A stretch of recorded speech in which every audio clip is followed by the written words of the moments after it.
that if they came to bear have consequences that are very, very difficult to get your head around. Let me start by talking about terrorism. There is no doubt that the threat from core al-Qaeda is diminished today, that thanks to the men and women of our intelligence community, our partners' intelligence communities, and our militaries, we have taken the fight to core al-Qaeda and diminished what I describe as the central tumor of al-Qaeda along the AfPak border. But there's also no doubt that with America's withdrawal from Afghanistan, they see a very real opportunity to rebuild. But just as the core al-Qaeda has been diminished, we have seen the flourishing of what I call the progeny of al-Qaeda. Al-Qaeda in the Islamic Maghreb, al-Qaeda in the Arabian Peninsula, al-Nusra Front in Syria, ISIL in Iraq and Syria now.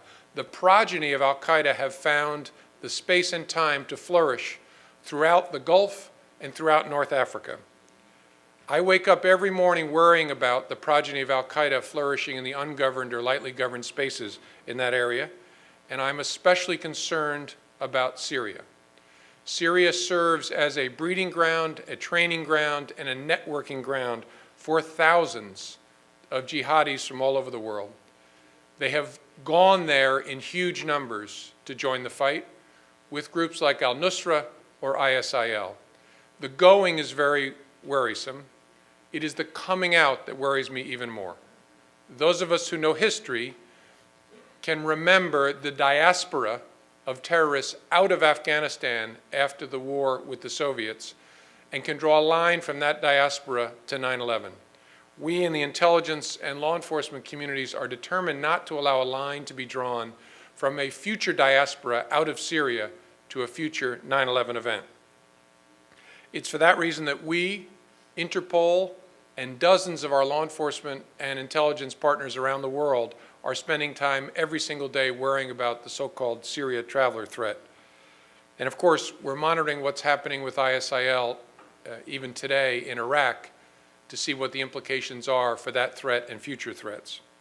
And then, as anyone who reads the papers in the United States knows, we face homegrown violent extremists, homegrown terrorists that some people call lone wolves, a term that I don't like because it conveys a sense of dignity that these people don't deserve.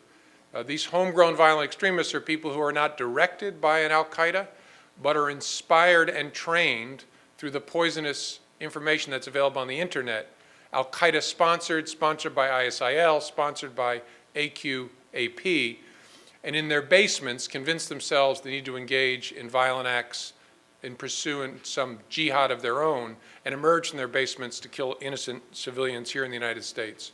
A tremendous challenge for all of us in this business because the time between emerging from the basement and a violent act can be very, very short.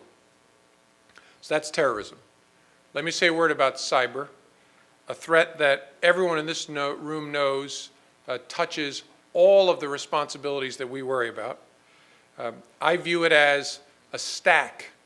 State-sponsored hackers, organized criminal groups, terrorist groups, hacktivists, ordinary thugs, and criminals of all sorts.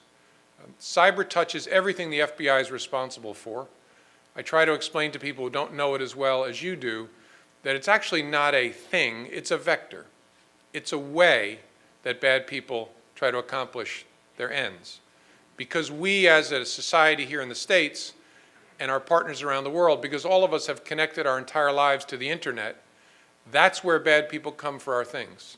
It's where our children play, it's where our money is, it's where our secrets are, it's where our finances are, it's where our healthcare is, it's where our critical infrastructure is, and soon it'll be where my shoes and my shirt and my refrigerator and television are.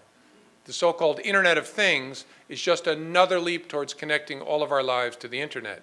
And because that's where our national lives are, our infrastructure is, and our personal lives are, those who would do us harm across those dimensions, that's where they come. I have tried to explain to people that this is a magnitude greater vector change than we've ever seen before, an order of magnitude greater than the great vector change of the 20th century that actually gave birth to the modern FBI. In the 1920s and 30s, there were criminals in the United States that were taking advantage of a whole new vector, the combination of asphalt and the automobile, allowed criminals in the United States to commit crimes with shocking speed across unimaginable distances. Right? John Dillinger could drive from Indiana to Illinois in the same day and do a robbery in each place. Right? The modern FBI was born to respond to that vector change. This change dwarfs that. Right? Dillinger could not do 1,000 robberies in the same day in all 50 states in his pajamas halfway around the world. That's the challenge we face today. The vector change involves people moving at the speed of light and shrinking the world to the size of a pinhead because they can move at 186,000 miles per second as a photon does. This presents all of us with a challenge that requires us to shrink the world to respond. It's the reason conferences like this are so important, because the bad guys have made the world the size of a pinhead. We, the good guys, have to do the same. Let me mention a word about WMD while we're here. I mentioned John Perrin and our Weapons of Mass Destruction Directorate.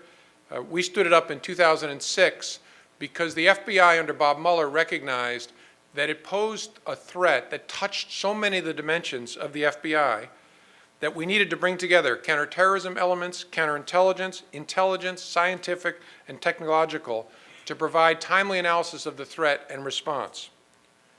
We built the WMD Directorate and assigned in each of our 56 field offices a weapons of mass destruction coordinator whose job every single day was to build the relationships we needed to be able to respond to that threat.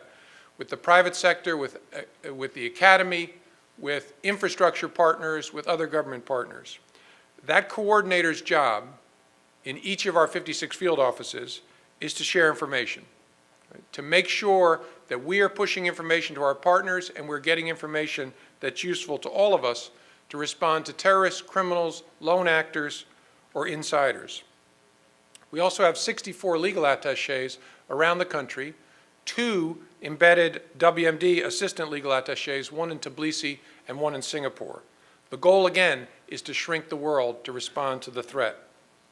So that's a bit about the threats we face, counterterrorism and cyber especially. What are we trying to do about it? We are trying to think well about what we know and what we don't know. We're trying to build effective relationships with the private sector and our government partners. We are trying to train so we learn to play well. We are engaged in simulations that, as best we can, are intended to duplicate what we face in real life, because we have learned the lesson that I hope you all have learned, that the time to get to know one another is not in the middle of a storm. We face a lot of threats, and one I haven't mentioned yet is the threat of a nuclear or radiological incident, which is the proverbial narrow, deep, deep hole, a hole almost without a bottom. We are training with the Nuclear Regulatory Commission on how best to prepare in the case of a nuke or radiological incident at one of our nuclear power facilities. We're working with the U.S. Department of Agriculture on training law enforcement on how to respond to potential attacks on our food supply. We're working with the Food and Drug Administration, the USDA, and food companies to assess vulnerabilities in our supply chain and how we might counter potential sabotage.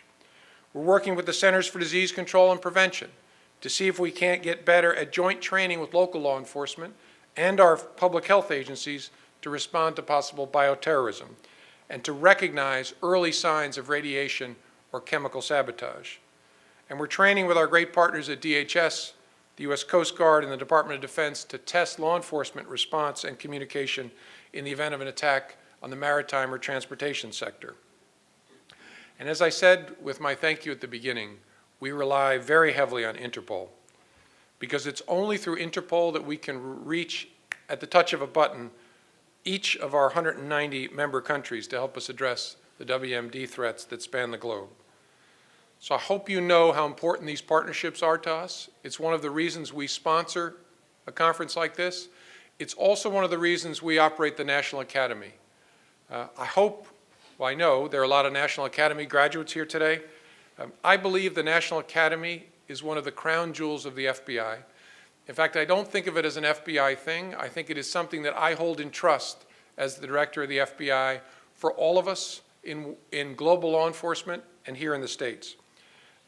I knew about the National Academy before becoming director. I had seen the yellow bricks around the world.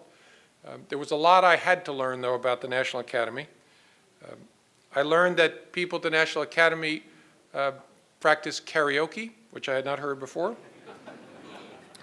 I've also learned there's something at the National Academy called International Night. And in particular, there's a phenomenon at the National Academy, which is the night after International Night, the day after. Because it seems that no matter where you're from, no matter what culture you come from, you have a favorite brand of beverage that people seem to bring to the National Academy to try to get their colleagues to try, and people are punished by that trying. There is no doubt that what the National Academy does is knit us together. Right? There is a line that is thousands and thousands of people long of those yellow bricks. It's something we've been doing for 75 years and that we will continue for my entire tenure. I hope if you haven't had an opportunity yet to seek an opportunity to train at the National Academy that you will. You will not be sorry. In addition to strengthening our partnerships at the government-to-government level, critical to our response to all the threats we face is working with the private sector. I knew this from my time in government 10 years ago and before. When I got to the private sector and oversaw security in two different leading private entities, I saw it even more powerfully. And then I've come back to the FBI and thought about the threats we face, and I realized that without private sector cooperation, I can think I'm doing a great job, but it's a bit like patrolling a street with 40-foot-high walls on the side. I can tell people the street looks safe, but without the ability to see and to share information into the neighborhoods on the other side of those walls, I'm wasting my time. The private sector is on the other side of too many walls in our culture, and one of the things we have to do together is see if we can't find a way to pass and to share through that wall so that the entire neighborhood can be made more safe. We have to develop a better way of the government pushing information to the private sector quickly and in a way that's useful. A couple of things I want to mention that are tools we're using to try and build those relationships. InfraGard, for almost 2 decades now, has been at the core of the FBI's partner outreach to the private sector. It is an association of businesses, of academic institutions, law enforcement agencies, and others who are coming together through InfraGard to share information. The Department of Homeland Security and the FBI also partnered to put together the second pillar of our cooperation with the private sector, which is the Domestic Security Alliance Council, DSAC.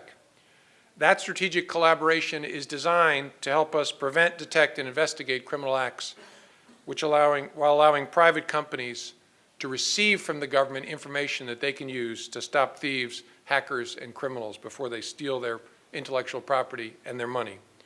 Our goal through these efforts, through InfraGard and DSAC, is to try to strengthen those partnerships so that if we can't knock down the walls, at least the 40-foot walls become more transparent and permeable to the flow of information. Now, information. Let me say a word about how I think about the way in which the FBI collects, processes, and shares information. I have come back to discover an FBI that's transformed in the way that it thinks about what we need to know to do our work. Today, the FBI is a national security and law enforcement organization that uses intelligence to prevent and respond to crime and to terrorism. You may have heard the description of the FBI as threat-based and intelligence-driven. Let me say a word about what that means. Intelligence to me is simply information relevant to decision-making. Being threat-based and intelligence-driven simply means being more thoughtful about what we work and how we do that work.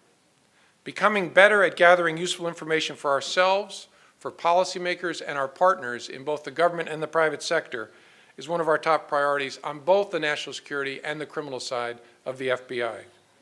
There was a time when the Bureau was criticized, with some justification, for working its inbox, right? That we would work that which showed up in our door or where we already had sources, and we would work it extremely well.